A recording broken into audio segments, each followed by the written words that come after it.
এরা হচ্ছে ভিয়েতনামের দুঃসাহসী ডেলিভারি ম্যান। এদের অভিনব দক্ষতা না দেখলে বিশ্বাস করা কঠিন। অর্ডারের দিনই এই কুরিয়ার সার্ভিসের লোকেরা ডেলিভারি দেওয়ার জন্য বিভিন্ন দুর্গম রাস্তা পাড়ি দেয়। ভিয়েতনামের প্রত্যন্ত কিছু অঞ্চলে এরকম খাল বিল বা নালা দিয়ে যেতে হয়, আর এসব জায়গা দিয়ে নৌকা চালানোর জন্য বিশেষ প্রশিক্ষণ নিতে হয় তাদের। পানি থেকে শুরু করে মাটির উপর দিয়েও নৌকা নিয়ে লাফিয়ে লাফিয়ে যায় তারা। একই সাথে ডেলিভারির প্রোডাক্ট যেন ভেঙে বা পড়ে না যায় সেদিকেও খেয়াল রাখতে হয়।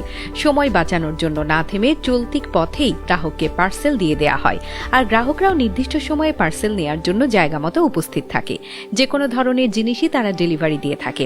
প্রোডাক্ট হাতে পাওয়া মাত্র ঝড়ের গতিতে বোট নিয়ে ছুটে যায় এরা।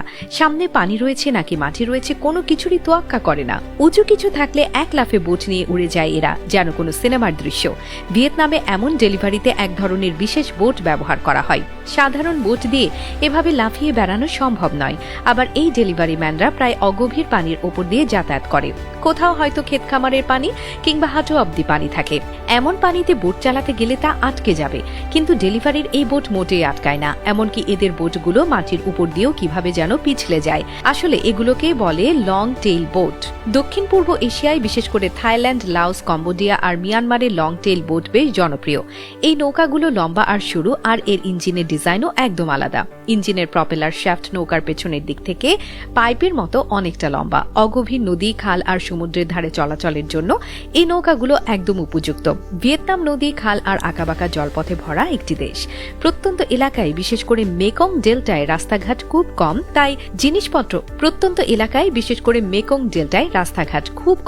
তাই জিনিসপত্র আনা নেওয়ার সবচেয়ে ভালো উপায় হলো নৌকা।